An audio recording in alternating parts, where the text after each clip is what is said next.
Well, hello, welcome to my kitchen. My name is Holly Gray, and this recipe demonstration is for the Edible Experiments class for Limestone College. I'll be showing how to mix or combine 10 ingredients to do a 7-up pound cake or a butter pound cake. I'll also compare the consistency, the flavor, and the denseness of the 7-up pound cake to the regular butter pound cake. I'll also be describing the chemistry behind the different processes and the role of each ingredient for making a good pound cake. First of all, cakes are a web or a network of flour, eggs, sugar, and butter and shortening. But you know, the interesting thing is that cakes often contain more sugar and fat than they do flour. A cake structure is created mainly by the flour, starch, and egg proteins. The texture comes from the gas bubbles, which subdivide the batter into fragile sheets, and from the sugar and the fat, which interfere with the gluten formation and the egg protein coagulation, and interrupt the network of its related starch. The sugar and the fat can compromise lightness if they weaken the cake structure so much that it can't support its weight. Cut. Okay, back again at baking a cake on page 558. And this talks about the starch granulation process. It starts like right here, and then when the starch granules start to swell and the protein gets absorbed, and then this is the very end where they're at the max right here. This basically shows the baking a cake process with the starch granulation process. Okay, there's a lot of preparation work that you need to do with this recipe. You'll need to completely grease with butter or Crisco shortening and flour a good-sized 1 or 2 pan. After flour, so you need to preheat your oven to 325 degrees. So by the time you're through mixing everything, the cake will be ready to go in and bake. The ingredients of this good pound cake from my mom includes 1 cup of shortening, right here, a ½ cup of butter, which are 3 sticks, 2 cups of sugar, right here, 1 teaspoon of vanilla, butter, and lemon extracts.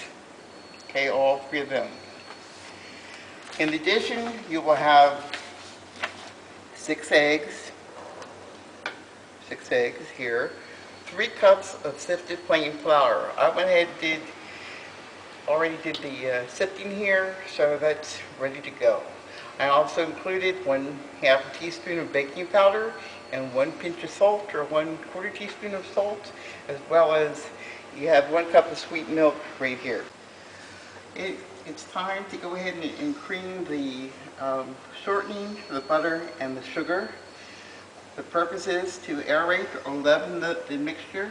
This is a critical step, for this helps to find the consistency of the cake. Okay, we already have the butter in the bowl, and then we'll go ahead and use this time to add the shortening, the Crisco shortening, which is integral to this process.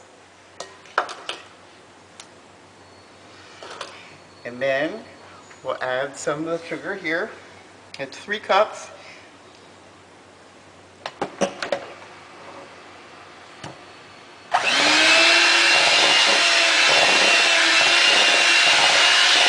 You make sure that your creaming is basically light and fluffy. Okay, I'm finished with the creaming part of this. This is all nice and fluffy. This is the consistency that you want. Now, we need to go ahead and add 6 large eggs. And the eggs are right here. And we do this one at a time. Okay, we're now starting to add the eggs one at a time.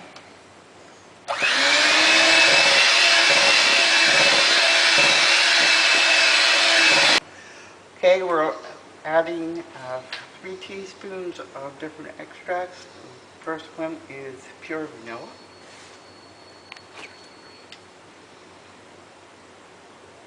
That's 1 teaspoon.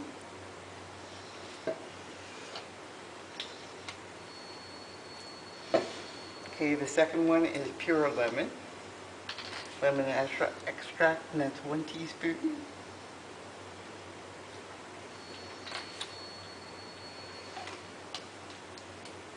And the third one is butter. However, you can add any kind of extract you want. Almond, coconut, rum, orange, whatever you want. Okay, the next process is adding 3 cups of sifted all-purpose bleached plain flour. Basically, you can use the all-purpose bleached flour, unbleached flour, and you sift it through your sifter 2 or 3 times, and that should be adequate. Some other people use the Swanstown cake flour, which is a bleached flour with chlorine dioxide or chlorine gas. Soft, low-protein flour that is very finely milled. The chlorine treatment causes the starch granules of the flour to absorb the water and swell more readily in the high sugar batter, as well as produce a stronger starch gel. It also causes the fat to bind more readily to the starch granule surface, which helps disperse the fat phase more evenly. Another interesting note is mixing the dry flour and the fat together prevents the gluten proteins from bonding strongly to each other. So part of this, you have a half a teaspoon of baking powder, which also helps with the leavening process, a teaspoon or a pinch of salt, and then your 3 cups of sifted flour. I sifted all the ingredients, and now what I'm going to do is I'm going to add the flour combination and then the milk alternately. Okay, I'll start out with flour, and then I'll end up with flour. So here goes. You only add maybe a third, and then you go ahead and you start to mix. Okay, and then you add a third of the milk. Then you add the last of your flour. I've come to the end of mixing. You see how nice and fluffy this is? This is a perfect butter pound cake batter. So we're going to go ahead and take the rest of the stuff off the beaters, and then we'll pour it into our greased bundt cake pan. It's very important to know that there are 3 stages of baking. The baking process with this recipe is to bake at 325 for 1 hour or 1 hour 30 minutes until the cake testing is done. The first one is the expansion. The batter expands to its full volume.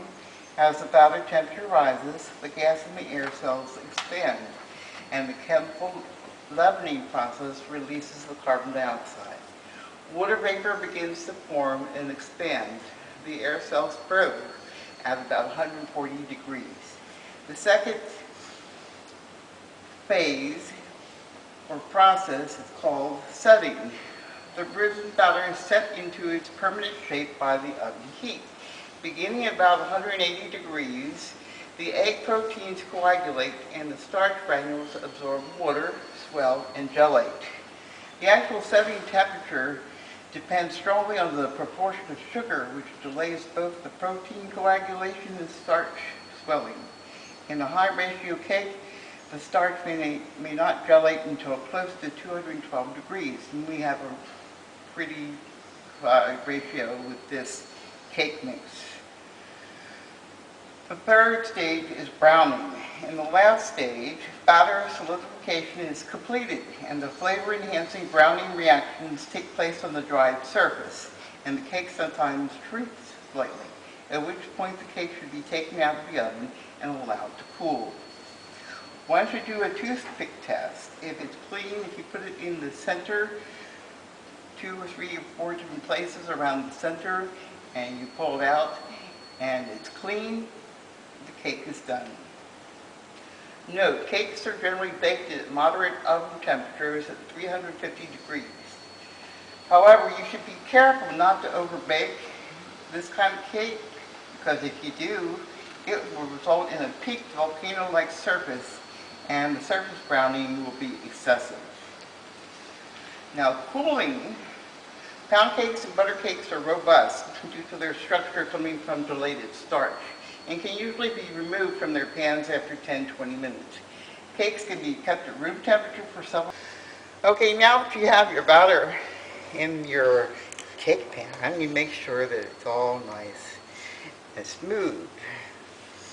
And what I do is I'll usually put a gully in like this, because more times than not, your cake will bust open at the seams, and you're actually letting the air bubbles have a place to escape. So you also go like this, to make sure that everything's settled and the air bubbles have been expelled. So this is your product right before you put it in the oven. Alrighty, so we put our cake in the oven and we're waiting for it to be finished.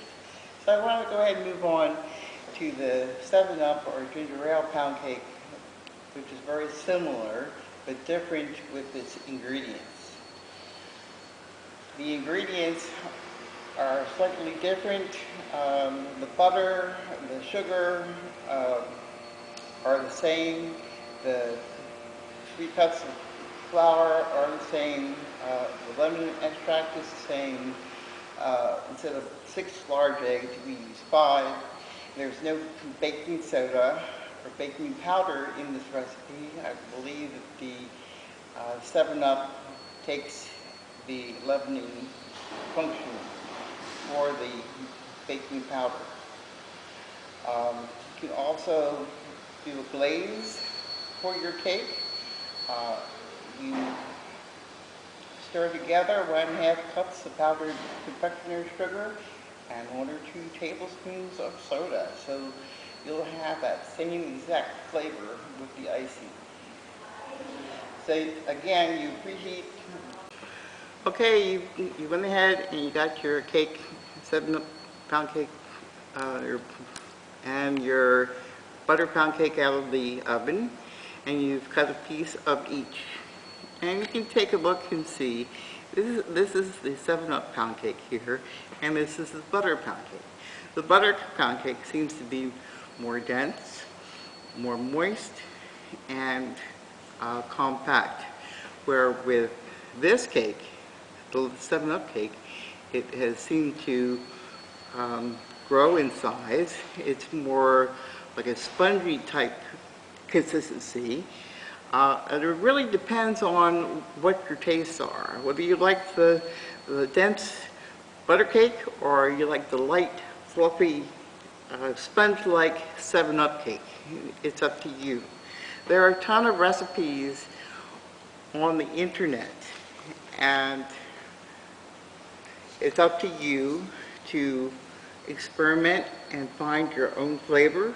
It's your choice. I've really enjoyed doing this for you, and thanks again, and feel free to experiment and find the cake of your dreams.